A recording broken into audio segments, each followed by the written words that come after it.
कहानी उत्तर प्रदेश के एटा की है।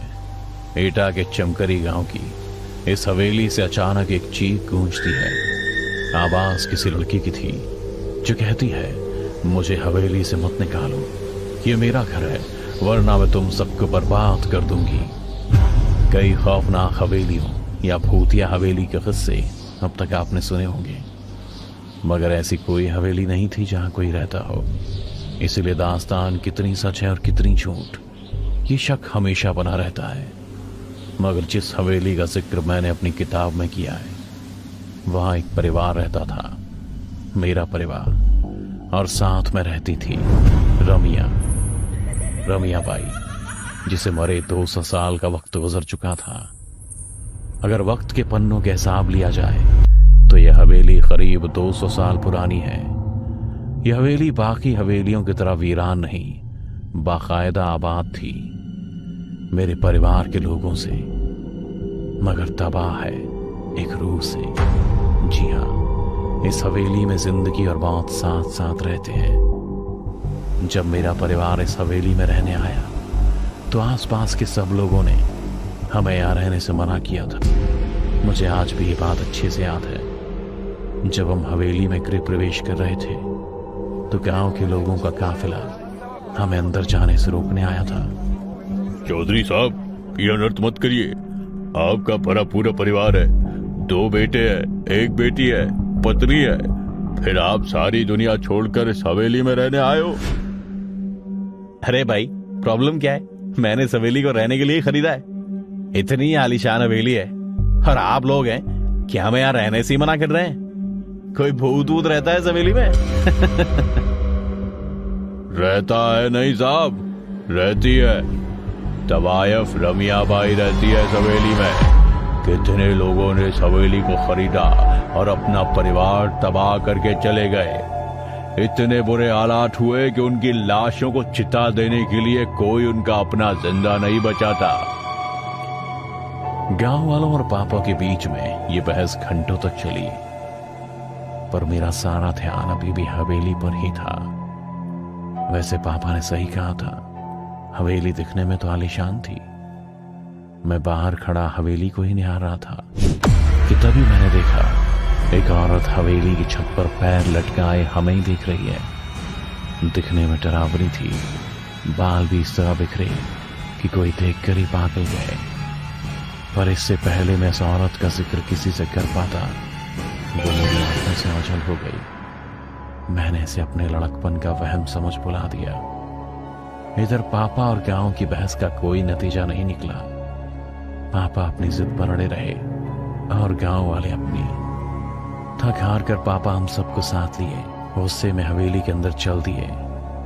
पर हवेली के अंदर जाने से पहले मुझे गांव वालों का कहा आज भी अच्छे से याद है। चौधरी साहब, हवेली के बाहर ही खाली अर्थी छोड़ के जा रहे हैं, आपको जल्दी इसकी जरूरत पड़ेगी।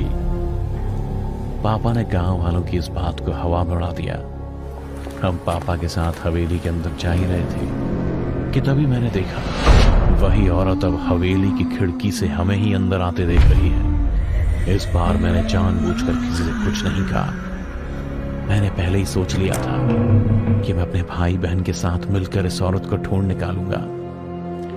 मैंने ये बात अपने छोटे भाई अनुज और बड़ी बहन पल्लवी को बताई तो वो लोग भी मेरे साथ खेल खेलने को तैयार हो गए।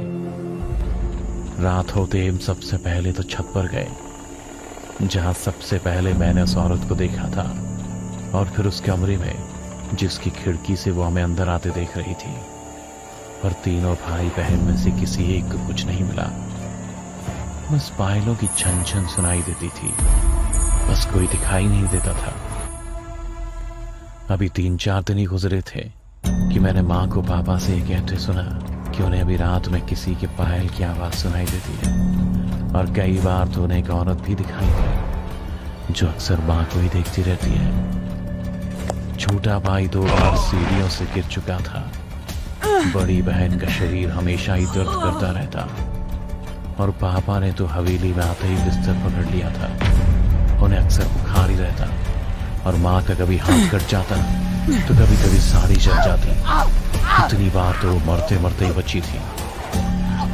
अब हम सबको यह हवेली अजीब लगने लगी थी। घर का हर सदस्य उस औरत की झलक को हवेली में घूमते हुए देख चुका था। पापा भी बोलते कि वो दूसरे घर के लिए बात कर रहे हैं, लेकिन पैसों की बहुत कमी है। जितने पैसे थे उन्होंने इस हवेली को खरीदने में लगा दिए। पर फिर एक रात कुछ ऐसा हुआ जिसे याद कर आज भी मेरी रातों की नींद उड़ जाती है। दरअसल डर के मारे अब हम सब एक ही कमरे में सोने लगे थे। रात के 3 बज रहे थे कि अचानक ही कोई हमारे कमरे का दरवाजा पीटने लगा। सबकी नींद एक पल में खुल गई। इससे पहले कि हम में से कोई कुछ समझ पाता, मेरा छोटा भाई अनुज हवा में ऊपर उठ गया था। उसकी हड्डियां कड़ने लगी थी। वो दर्द के मारे रो रहा था, चीख रहा था, पर वो इतना ऊपर था कि कोई उसे छू भी नहीं पा रहा था। हम सब ने उसे नीचे लाने की बहुत कोशिश की, पर सब नाकामयाब रहे। माँ, ये आंटी बहुत डरावनी है, मेरा गला दबा रही है, मुझे दर्द हो रहा है। माँ, ये मुझे मार डालेगी। पापा, मुझे बचा लो, ये आंटी मुझे मार डालेगी। छोटे भाई की बात सुनकर हम सबकी आंखों में आंसू आ गए थे, पर कोई कुछ भी नहीं कर पा रहा था कि अचानक ही हम सबको तवायफ रमिया बाई हवा में नजर आने लगी थी। पहली बार हमने तवायफ रमिया बाई को देखा था। बेहद डरावनी और खूंखार। उसने पैरों में पायल पहनी हुई थी। उसका सिंगार भी तवायफों वाला था, जिसने अनुज की गर्दन को तब तक दबाए रखा जब तक वो छटपटाता रहा। पर जैसे ही अनुज की मौत हुई, रमिया ने अनुज की लाश को हम सबके सामने ही रखा। अनुज को अपनी आंखों के सामने मरता देख माँ पापा की चीखें निकल गईं। पर अभी यह तबाही की सिर्फ शुरुआत थी। अनुज को मारने के बाद रमिया ने माँ के शरीर पर कब्जा कर लिया और पापा को गर्दन से पकड़ उन्हें कमरे के एक कोने में फेंक दिया। फिर तुरंत ही पापा पर हावी होकर उनके जिस्म से उनके दोनों हाथों को उखाड़ फेंका। पापा लहूलुहान हो चुके थे। मालती, ये तुम क्या कर रही हो? होश में आओ मालती। मगर माँ ने पापा की एक ना सुनी और पापा को बालों से पकड़ अब रमिया उनका सर उनके धड़ से अलग करने पर उतारू हो चुकी थी। पापा जानते थे कि अब कुछ पल ही वो जिंदा रहेंगे, इसलिए मरते वक्त उन्होंने मुझे और मेरी बड़ी बहन को देखते हुए कहा, तुम दोनों इस हवेली से भाग जाओ, जाओ, वरना रमिया तुम्हें भी जिंदा नहीं छोड़ेगी। बस हर हाल में तुम दोनों को एक दूसरे का ख्याल। इससे पहले पापा अपनी बात पूरा करते, माँ के जिस्म में समाई हुई रमिया ने पापा का सिर उनके धड़ से अलग कर हमारे पैरों के पास फेंक दिया था। पापा को मरते देख हम दोनों भाई बहन डर के मारे कांपने लगे थे। पर तभी मेरी बड़ी बहन मुस्कान ने मेरा हाथ पकड़ा और हवेली से बाहर जाने को दौड़ पड़ी। दीदी, पर माँ तो अभी भी जिंदा है। हम दोनों ने अकेला छोड़कर कैसे जा सकते? दीदी, आप कुछ बोलती क्यों नहीं हो? पर दीदी ने मेरी किसी भी बात का कोई जवाब नहीं दिया, क्योंकि वह हर हाल में मुझे जिंदा रखना चाहती थी और पूरे जी जान से हवेली से बाहर जाने के लिए दौड़ रही थी। तभी हमारे पैर जम से गए। हमारे सामने माँ जो खड़ी थी, अपना कटा हुआ सिर अपने हाथों में लिए वो हमारी तरफ ही चली आ रही थी। हवेली का दरवाजा बस कुछ ही कदम दूर था तो दीदी ने मुझसे इतना कहा, सतेंद्र, इस रमिया को मैं संभालती हूँ। तुम बस किसी भी तरह इस हवेली से दूर चले जाओ और फिर कभी यहाँ लौट कर मत आना।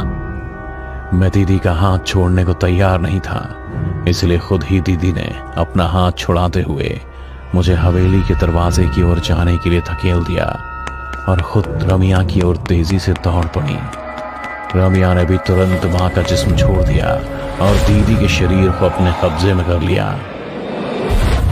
अभी एक पल पहले पल्लवी दीदी मेरी जान की सलामती के लिए अपनी जान कुर्बान करने को तैयार थी। अब वही दीदी मेरे खून की प्यासी बन मुझे मारने के लिए मेरे पीछे आ रही थी। दीदी को अपने पीछे आते देख मैं डर गया। दरवाजा 2 कदम ही आगे था और मौत 2 कदम पीछे। जब मुझे कुछ समझ नहीं आया तो मैंने पास ही से एक नुकीली रॉड उठाकर उसे अपनी हिफाजत के लिए दीदी के आगे कर दिया, जो तेजी से मेरी तरफ आ रही थी। पर इससे पहले मैं कुछ समझ पाता, एक झटके से दीदी का जिस्म उस लोहे की रॉड में आ घुसा।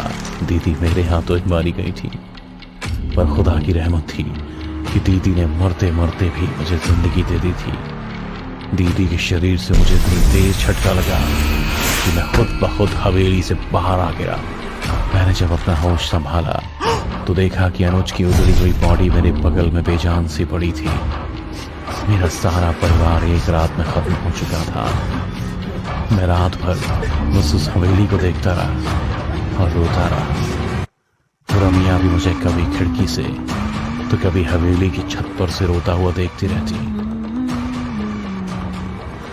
अगली सुबह गांव के पास जब ये सब खबर पहुंची तो सब लोग मेरी मदद के लिए आ गए। इस बीच मेरी नजर उस अर्थी पर पड़ी जो गांव वालों ने हवेली के बाहर ये कहकर रख दी थी कि जल्दी हमें इसकी जरूरत पड़ेगी, और उनका कहना सच हो गया। अब अर्थी एक थी और लाशें 4। अपने परिवार का अंतिम संस्कार करने के बाद मैं फिर कभी उस हवेली में नहीं गया। तो बस इतनी सी थी ये कहानी जिसे मैंने अपनी इस किताब में बयान किया है, जिसे आप लोग बहुत पसंद कर रहे हैं। लेकिन सवाल ये था कि आखिर कौन है ये लड़की और इसका इस हवेली से क्या रिश्ता था।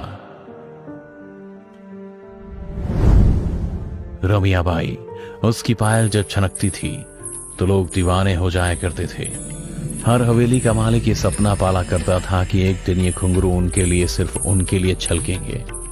बात करीब 200 साल पुरानी है, जब रमिया इस हवेली में मुजरा किया करती थी, जिस पर वहां से 7 कोस दूर तक वाले भी खींचे चले आते थे। लेकिन आज उसी खूबसूरती पर 2 भाई ऐसे टूटे कि आपस में ही भिड़ गए और खंजर रमिया के सीने में घुस गया। वो खंजर बहुत गहरा जख्म छोड़ गया था। जिंदगी की सांसें उसकी टूटी हुई पायल की घुंघरुओं की तरफ बिखरती जा रही थी। मौत दस्तक दे चुकी थी। रमिया की मौत के साथ ही नाच गाना, मस्ती ठिठोली, सब कुछ खत्म हो गया। ये मौत इस हवेली पर बहुत भारी पड़ी।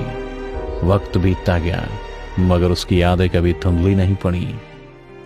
पड़ती भी कैसे, क्योंकि रमिया ने तो इस हवेली को छोड़ा ही नहीं था।